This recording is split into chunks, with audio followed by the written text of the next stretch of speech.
आज हम आपको सबसे पहले एक शहीद की अंतिम विदाई दिखाएंगे, जिसकी घर वापसी 38 साल बाद हुई है।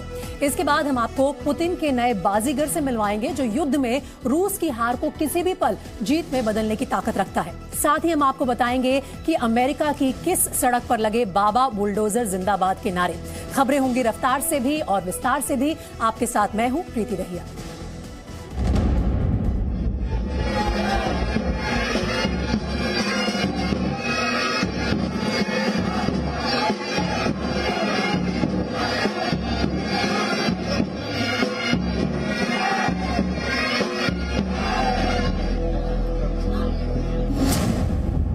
अड़तीस साल बाद शहीद की घर वापसी।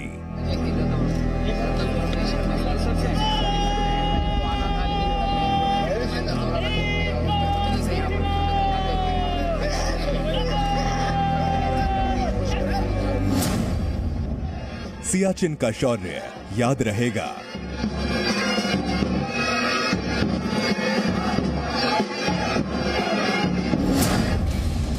पुतिन के नए बाजीगर।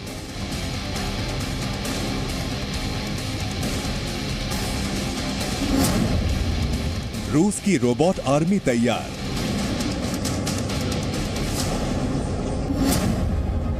अमेरिका में बाबा बुलडोजर।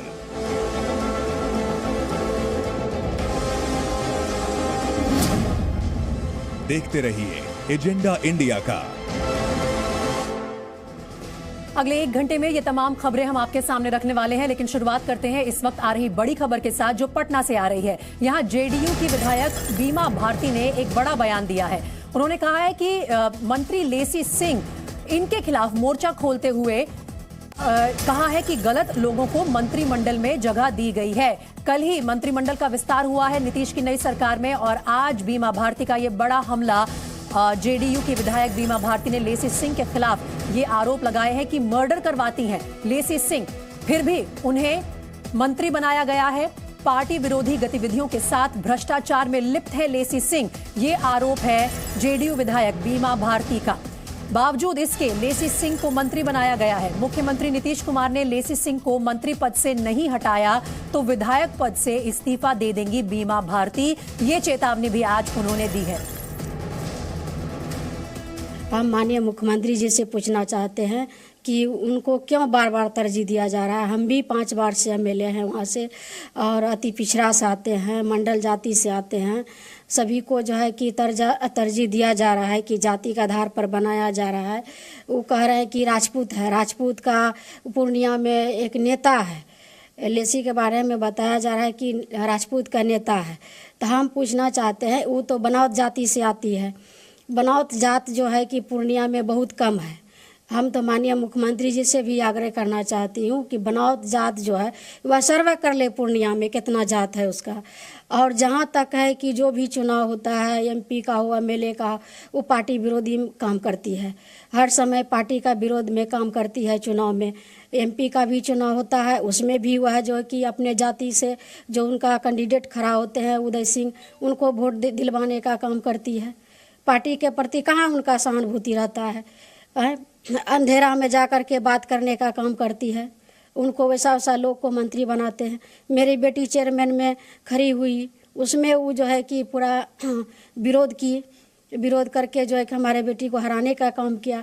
हम माननीय मुख्यमंत्री जी को बताने का काम किया कि इस तरह का जो है कि पार्टी में हो रही है, पार्टी का कमजोरी इससे हो जाएगा। पार्टी में जो है कि इस तरह की नहीं करना चाहिए, जबकि पार्टी में रह करके और पार्टी का जो कैंडिडेट है, चाहे चेयरमैन का चुनाव हो, चाहे एमपी का चुनाव हो, चाहे एमएलए का हो, हमारे विधानसभा में जब भी हम चुनाव लड़ते हैं तो मेरा भी विधानसभा में आदमी को भेज करके मेरे खिलाफ में जो है खड़ा करवा देता है।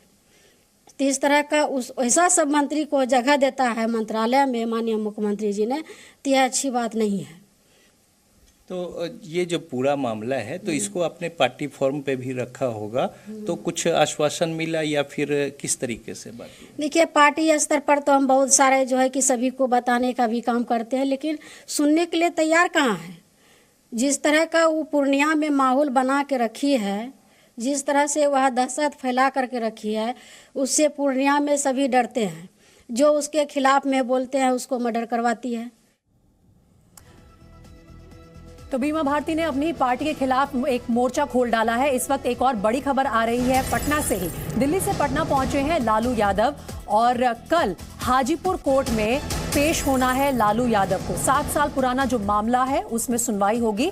मामला दरअसल 2015 चुनाव में लालू के खिलाफ आचार संहिता का है और ये दर्ज हुआ था मामला 2015 में। इसके चलते कल हाजीपुर कोर्ट में लालू यादव की पेशी है। अब से कुछ देर पहले जब लालू पटना एयरपोर्ट पर पहुंचे तो पार्टी कार्यकर्ताओं ने खूब स्वागत किया लालू यादव का।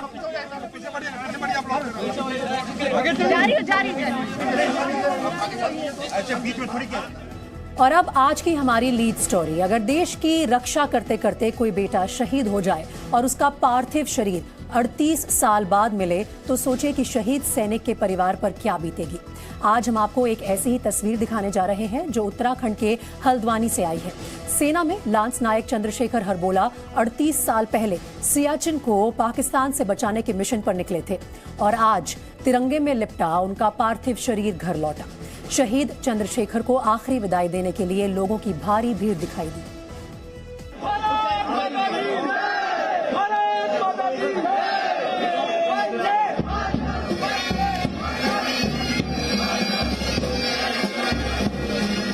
सियाचिन को पाकिस्तान से बचाने 38 साल पहले निकले थे लांस नायक चंद्रशेखर हरबोला।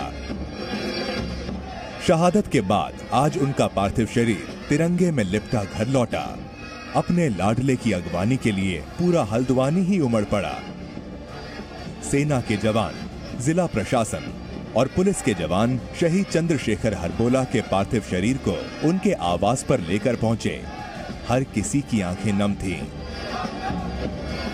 उत्तराखंड के मुख्यमंत्री पुष्कर सिंह धामी समेत हर खास और आम आदमी शहीद चंद्रशेखर को श्रद्धांजलि देने के लिए मौजूद था। 1984 की जो मेघदूत ऑपरेशन के दौरान वो लापता हो गए थे, उस झड़प में आज उनका शरीर आया है। हम पूरे उत्तराखंड सरकार की तरफ से, उत्तराखंड की जनता की तरफ से उनको नमन करते हैं। 19 कुमाऊं रेजिमेंट में लांस नायक चंद्रशेखर हरबोला सियाचिन में भारतीय सेना के ऑपरेशन मेघदूत के दौरान शहीद हो गए थे। वो उस टीम का हिस्सा थे जिसे पॉइंट 5965 पर कब्जा करने का काम दिया गया था। इस पर पाकिस्तान की नजर थी। ऑपरेशन मेघदूत के दौरान कई सैनिक हिमस्खलन की चपेट में आ गए। कई सैनिक लापता हो गए। इनमें लांस नायक चंद्रशेखर हरबोला भी शामिल थे। अब 38 साल बाद उनका पार्थिव शरीर एक पुराने बंकर में मिला, जिसे हल्द्वानी लाया गया और पूरे सैनिक सम्मान के साथ अंतिम संस्कार किया गया। ये उनका किट बैग है जो लड़ाई के टाइम का है। ये उनका ब्रावो कंपनी 5 प्लाटून, ये उनका आर्मी नंबर 4164584। ठीक है, ये 1982 में इनको इशू हुआ था। 1 जून 1982 को इशू हुआ था। तो ये उनका जब सामान वापस आया था तो ये उनके साथ वापस आया था। शहीद चंद्रशेखर हरबोला के पार्थिव शरीर के साथ सेना के नंबर वाली एक डिस्क भी मिली, जिससे उनके पार्थिव शरीर का पता लगाया गया। सियाचिन में पाकिस्तान के खिलाफ भारतीय सैनिकों की शहादत और उनके पराक्रम को न देश कभी भूला है और न कभी भूलेगा। ब्यूरो रिपोर्ट, जी मीडिया। इस जाबाज सिपाही को हम नमन करते हैं। और अब पुतिन के बाजीगर, जी हां, इस खबर पर डालेंगे नजर। रूस एक तरफ यूक्रेन के साथ महायुद्ध में उलझा हुआ है तो वहीं दूसरी तरफ अमेरिका समेत पश्चिमी देश उसकी टेंशन बढ़ा रहे हैं। हालांकि इसी बीच रूस ने अपनी सेना की बढ़ती ताकत का एक ट्रेलर मॉस्को में आर्मी 2022 एग्जीबिशन में दिखाया है। रूस ने एक मिलिट्री रोबोट की झलक दिखाई है जो रॉकेट लॉन्चर से लैस है।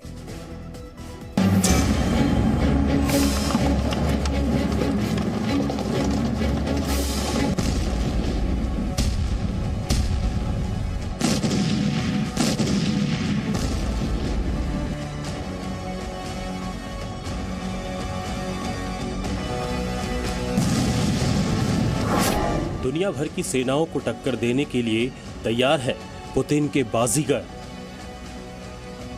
सिर्फ अमेरिका और चीन ही नहीं बल्कि दुनिया भर के देशों को अपनी ताकत का एहसास कराने के लिए तैयार है रूस की रोबोट आर्मी। इनका अंदाज ऐसा है कि बड़े से बड़ा सूरमा बस देखता ही रह जाए। रूस ने दुनिया को अब अपने मिलिट्री रोबोट के दीदार कराए हैं। इसे रोबोटिक डॉग भी कहा जा रहा है क्योंकि इसके 4 पैर हैं। ये military robot anti tank rocket launcher से लैस है। इस रॉकेट लॉन्चर का वजन करीब 3 किलो तक का है। इस मिलिट्री रोबोट की खासियत है कि ये न सिर्फ सटीक निशाने लगाता है बल्कि गोला बारूद भी ले जा सकता है। इसके टॉप पर सेंसर भी लगे हुए हैं। रूस का ये मिलिट्री रोबोट वॉक कर सकता है, लेट सकता है और घूम सकता है। हालांकि रूस के इस मिलिट्री रोबोट की तुलना एक चाइनीज मॉडल से की जा रही है जिसे ऑनलाइन खरीदा जा सकता है। ब्यूरो रिपोर्ट, जी मीडिया। तो रूस ने अपनी सुरक्षा के लिए खड़ी कर ली है रोबोट आर्मी। और बड़ी खबर दिखा देते हैं जो आ रही है पटना से। पटना पहुंचने के बाद परिवार के साथ लालू यादव की कुछ तस्वीरें सामने आई हैं। आइए उन पर एक नजर डालते हैं। लालू यादव परिवार के सदस्यों के साथ बैठे नजर आ रहे हैं। वहीं किस सिलसिले में पहुंचे हैं पटना? कल हाजीपुर कोर्ट में 7 साल पुराने मामले में लालू यादव की कोर्ट में पेशी होनी है। इसके चलते आज पटना पहुंचे हैं। और जब पटना एयरपोर्ट पर उतरे लालू यादव तो पहले पार्टी के कार्यकर्ताओं ने, समर्थकों ने जोरदार स्वागत किया लालू यादव का, उन्हें घेर के रखा। और अब देखिए परिवार के साथ की तस्वीरें आई हैं।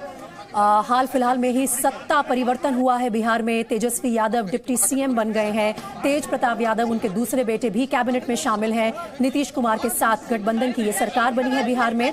और लालू यादव अब परिवार के बीच खुशी का भी माहौल होगा। पिछले काफी समय से स्वस्थ नहीं है लालू यादव, इसके चलते दिल्ली में इलाज भी चल रहा है उनका। लेकिन अब जो परिवार के साथ तस्वीरें आई हैं उनमें आप देख सकते हैं राबड़ी देवी बैठी हैं, तेज प्रताप भी नजर आ रहे हैं और चेहरे पर हल्की सी मुस्कान लेकर लालू यादव अपने परिवार के साथ आज पटना में है। कल हाजीपुर कोर्ट में पेशी होनी है आचार संहिता के उल्लंघन में।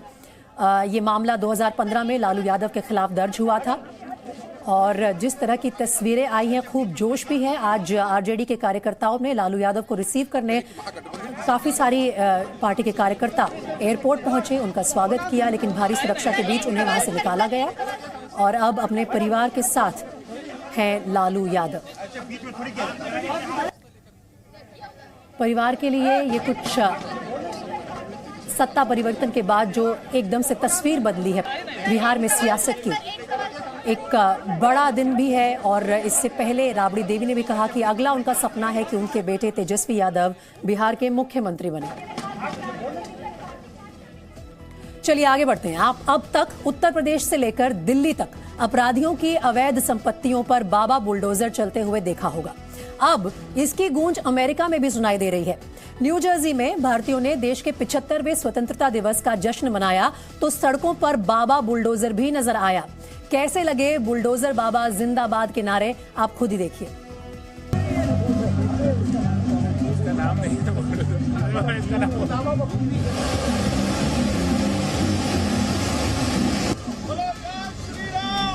सड़क पर नजर आ रहे ये बाबा बुलडोजर देश में नहीं बल्कि विदेश में है।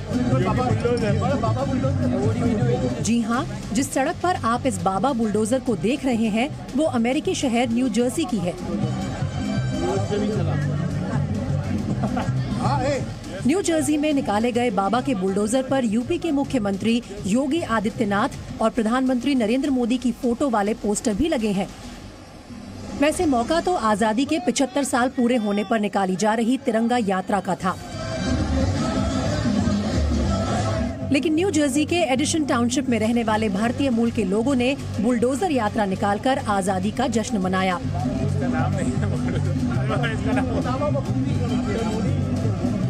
इस दौरान न्यू जर्सी की सड़कों पर सीएम योगी जिंदाबाद और बुलडोजर बाबा जिंदाबाद के नारों की गूंज भी सुनाई दी। योगी सरकार में अपराधियों की संपत्ति और अवैध कब्जों पर बुलडोजर लगातार दौड़ रहा है। लेकिन अगर इसकी गूंज अमेरिका तक सुनाई दे तो ये खास है। ब्यूरो रिपोर्ट, जी मीडिया। भारत के 10 राज्यों में मूसलाधार बारिश हो रही है। मध्य प्रदेश, गुजरात, महाराष्ट्र और दक्षिण भारत में बरसते बादलों की वजह से बाढ़ जैसे हालात बन गए हैं। लेकिन वहीं दूसरी तरफ देश के कुछ राज्य ऐसे भी हैं जहां मॉनसून के सीजन में सामान्य से भी कम बारिश दर्ज की गई है। इन राज्यों में उत्तर प्रदेश, बिहार, झारखंड और पश्चिम बंगाल शामिल हैं, जहां धान की खेती सबसे ज्यादा होती है। तो सवाल यह है कि आखिर मौसम का मिजाज क्यों बदल रहा है? जहां बारिश ज्यादा होती थी वो इलाके सूखे की मार क्यों झेल रहे हैं? ये 8 तस्वीरें भारत में बादल फाड़ तबाही की तस्दीक करती हैं। देश के कई राज्यों में इतनी बारिश हो रही है कि लोगों का घरों से निकलना दूभर हो गया है।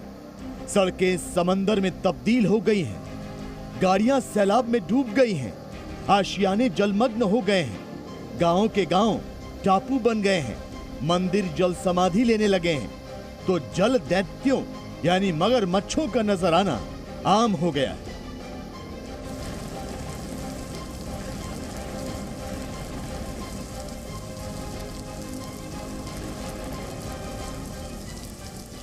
देश के 10 राज्यों में 20 अगस्त तक मध्यम से भारी बारिश की चेतावनी जारी की गई है, जबकि कई इलाकों में बाढ़ का खतरा बढ़ता जा रहा है।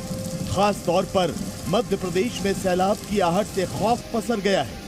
आगर से लेकर मंदसौर और दुर्ग से लेकर नर्मदापुरम में नदी नाले उफान पर हैं।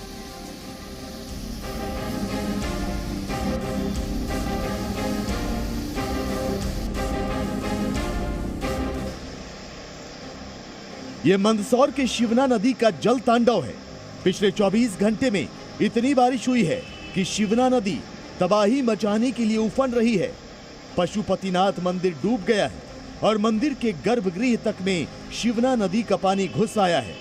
तस्वीरें देखिए, मंदिर की दरों दीवारें पानी में डूब चुकी हैं। नंदी पानी में डूबे हुए हैं और आसपास का पूरा इलाका जलमग्न हो चुका है।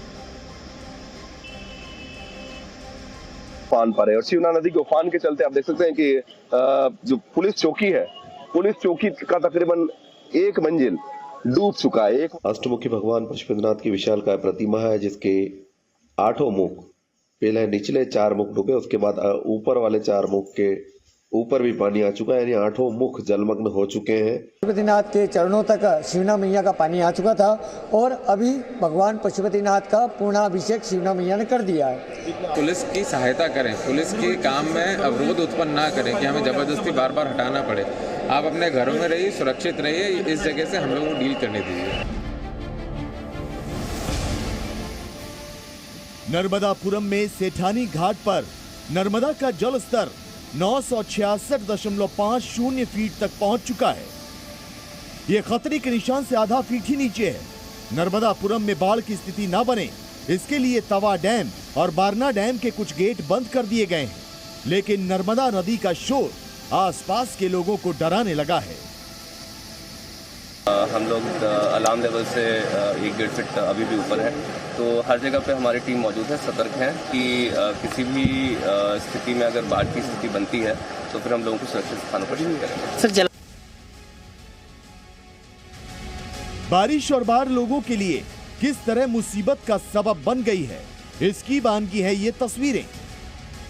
मध्य प्रदेश के रामपुरम में पिछले 5 दिनों की बारिश ने घरों और गांवों को अपनी चपेट में ले लिया है, जबकि छत्तीसगढ़ से तेलंगाना और महाराष्ट्र को जोड़ने वाले राष्ट्रीय राजमार्ग 63 और 163 दोनों में इंद्रावती और गोदावरी का पानी भरने से लोग फंसे हुए हैं। तस्वीरों में आप देख सकते हैं कैसे पूरा का पूरा ट्रक सैलाब में समाया हुआ है। नदी का ये किनारा है, इस पूरे इलाके में जो है वो यहाँ पानी भर चुका है। तो पिछले 2 दिनों से ये जो सड़क है ये पूरी तरीके से यहाँ पे बंद है, आवाजाही पूरी तरीके से बंद है। एक ट्रक डूबी है, किसी तरीके से जो चालक हैं उनको रेस्क्यू करके वहाँ से निकाल कर बचाया गया है। एहतियातन प्रशासन अलर्ट जारी कर रहा है कि इस तरफ लोग ना जाएं ताकि किसी तरीके का नुकसान ना हो। से मेरे गांव जा रहा था अटुकपल्ली जी, यहाँ से कितने किलोमीटर दूर है? यहाँ से लगभग 25 किलोमीटर है। तो अभी क्या स्थिति है, कैसे पहुँच पाएंगे? अभी पिछले 2 दिन से पानी कम ही नहीं हो रहा, वेट कर रहे हैं, अगर पानी कम हो जाएगा तो चले जाएंगे। औरंगल जा रहे थे, रामपुरम के पास रोड में पूरा रोड पूरा पानी लबालब भरा हुआ है। जो 2 दिन से हम लोग देख रहे हैं, मम्मी का तबीयत खराब है, जाएंगे बोलने से सुविधा नहीं है। मौसम विभाग के मुताबिक मध्य प्रदेश के गुना, राजगढ़, आगर, मालवा, रतलाम, नीमच और मंदसौर जिलों में बाढ़ का अलर्ट जारी किया गया है और लोगों से सावधानी बरतने के लिए कहा गया है। मध्य प्रदेश में पिछले 10 साल में सबसे ज्यादा बारिश रिकॉर्ड की गई है। मॉनसून शुरू होने से लेकर अब तक मध्य प्रदेश मूसलाधार आफत से जूझ रहा है, तो कुछ ऐसा ही हाल महाराष्ट्र और गुजरात का भी है। लेकिन देश के कुछ ऐसे हिस्से भी हैं जो सूखे की मार झेल रहे हैं, जहां के लोग बारिश के लिए तरस रहे हैं। यकीन नहीं आता तो भारतीय मौसम विज्ञान विभाग की जारी की गई ये तस्वीर देखिए। भारत के इस मानचित्र में आपको लाल रंग में जो राज्य नजर आ रहे हैं, वहां 1 जून से 16 अगस्त के बीच सबसे कम बारिश हुई है। इन राज्यों में सामान्य से 59% कम बारिश दर्ज की गई है। खास बात यह है कि इनमें वो राज्य शामिल हैं जहां धान की खेती सबसे ज्यादा होती है, मसलन उत्तर प्रदेश, बिहार, झारखंड और पश्चिम बंगाल। इसके अलावा त्रिपुरा और मणिपुर में भी सामान्य से बेहद कम बारिश हुई है। अब तक देश भर में सामान्य से 15% कम बारिश रिकॉर्ड की गई है। अमेरिका की international food policy research institute की माने तो दक्षिण एशिया जलवायु परिवर्तन का सबसे बड़ा हॉटस्पॉट बन सकता है। साल 2100 तक दक्षिण एशिया का तापमान 1.2 डिग्री से 4.3 डिग्री सेल्सियस, जबकि भारत का तापमान 2.4 डिग्री से 4.4 डिग्री सेल्सियस तक बढ़ सकता है। जलवायु परिवर्तन की वजह से भारत में गर्मी 3 से 4 गुना तक बढ़ सकती है। उत्तर भारत में तो मानसून इस बार जैसे आया ही नहीं। उत्तर प्रदेश में 44% कम वर्षा हुई, तो वहीं दक्षिण भारत में बारिश की वजह से बाढ़ के हालात बन गए हैं। भारत में मौसम बहुत तेजी से बदल रहा है। जहां बारिश कम होती थी वहां अब ज्यादा हो रही है, जहां ज्यादा होती थी वहां औसत से भी कम हो रही है। आलम यह है कि अब चेरापूंजी में भी बादल उस तरह नहीं बरस रहे जैसे कभी बरसा करते थे। ऐसे में सवाल ये कि क्या ये किसी महाविनाश की दस्तक तो नहीं? ब्यूरो रिपोर्ट, जी मीडिया। और सिर्फ भारत में ही नहीं बल्कि पूरी दुनिया में महाविनाश की दस्तक अब साफ साफ सुनाई दे रही है। अमेरिका के एक राज्य में सैलाब ने तबाही मचाई है, तो दूसरे में सूखे की वजह से पानी के लिए मारामारी है। दक्षिण चीन सूखे की चपेट में है, तो उत्तर चीन में बड़ी बड़ी गाड़ियां बाढ़ के पानी में तिनके की तरह बह गई। यूरोप की अगर बात करें तो यहाँ पे कई देशों में भीषण गर्मी के बाद नदियां सूख गई। उन सूखी नदियों से पत्थर पर लिखी चेतावनी उभर आई है कि अब खून के आंसू रोने के लिए तैयार हो जाओ।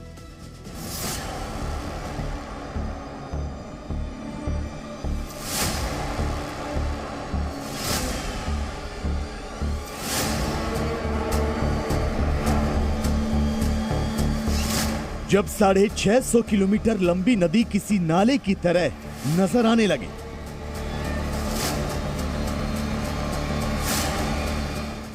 जब नदी किसी वीरान पगडंडी जैसी दिखने लगे, जब कोई नदी चरागाह में तब्दील हो जाए, जब नदियां कंकालों से भरे कब्रिस्तान में बदल जाएं और झीलों में दफन पत्थर सिर उठाने लगे, तो समझ लीजिए कि अकाल का संकट सिर पर आ चुका है।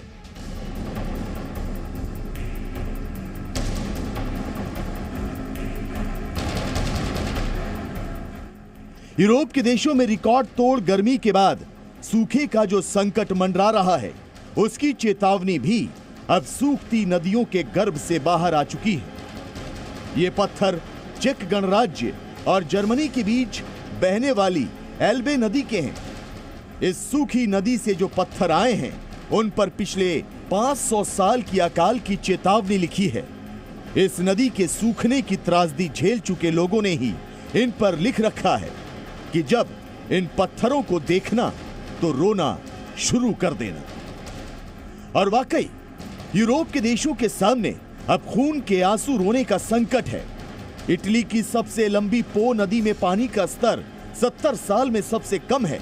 वहां की छोटी नदियों में बूंद भर पानी नहीं बचा है और लगभग 2500 वर्ग किलोमीटर इलाके में फैली इटली की गार्दा नाम की झील में इतना कम पानी लोगों ने अपने होशो हवास में कभी नहीं देखा।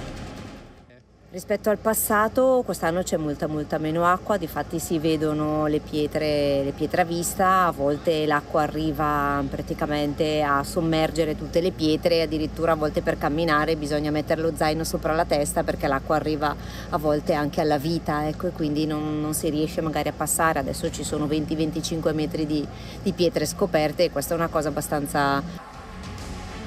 सूखे का ऐसा संकट लगभग पूरे यूरोप में है। फ्रांस की सबसे लंबी नदी लॉर में पानी ना के बराबर है और कई जगह तो लोग इस नदी को पैदल ही पार कर रहे हैं।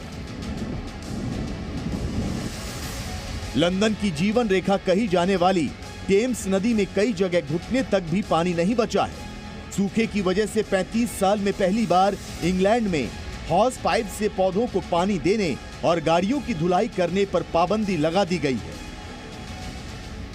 जर्मनी की लाइफलाइन राइन नदी में पानी का स्तर 30 सेंटीमीटर ही बचा है। इस नदी में नाव चलाना भी बंद कर दिया गया है क्योंकि इतने कम पानी में नाव नहीं चल सकती।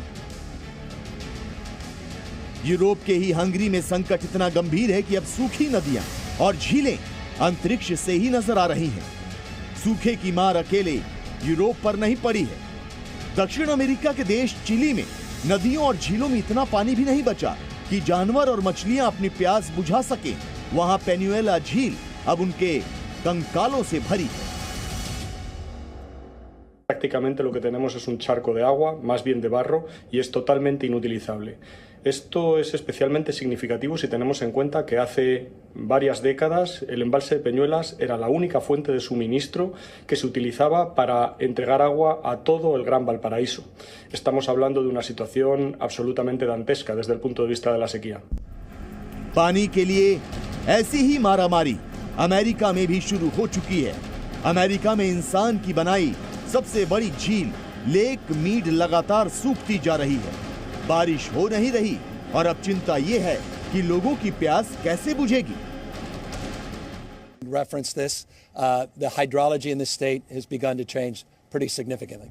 The aridification that we're experiencing leads us now, the science and the data leads us to now understand that we will lose 10% of our water supply by 2040. If all things are equal, we will lose an additional 10% of our supply by 2040. America में सिर्फ पानी के लिए ही हाहाकार नहीं है। California समेत west coast यानी अमेरिका के पश्चिमी तट पर बसे कई राज्य सूखे से परेशान हैं। तो दक्षिण पूर्व अमेरिका के वर्जीनिया में मूसलाधार बारिश में 2 बड़े ब्रिज और न जाने कितने पेड़ बह गए। अमेरिका जैसी ही त्रासदी चीन भी झेल रहा है। दक्षिण पश्चिम चीन में लगातार 11 दिन से 40 डिग्री पार के तापमान में लोग झुलस रहे हैं। फसलों को सूखे की मार से बचाने की जंग चल रही है। तो वहीं उत्तर चीन के शांक्षी प्रांत में कुछ ही घंटों की बारिश ने कई शहरों को तहस नहस कर दिया। ब्यूरो रिपोर्ट, ज़ी मीडिया। तो देखिए, बाढ़ और सूखा दोनों में से कोई एक आपदा भी आ जाए तो अनाज का संकट गहरा जाता है। इस बार तो भारत से लेकर पूरी दुनिया पर दोनों की मार एक साथ पड़ गई है। वर्ल्ड फूड प्रोग्राम से लेकर वर्ल्ड बैंक तक ने चेतावनी दी है कि इस साल पूरी दुनिया पर भूख की मार बहुत जोरदार पड़ने वाली है। पूरी दुनिया में महंगाई और भूखमरी की डरावनी दस्तक सुनाई दे रही है।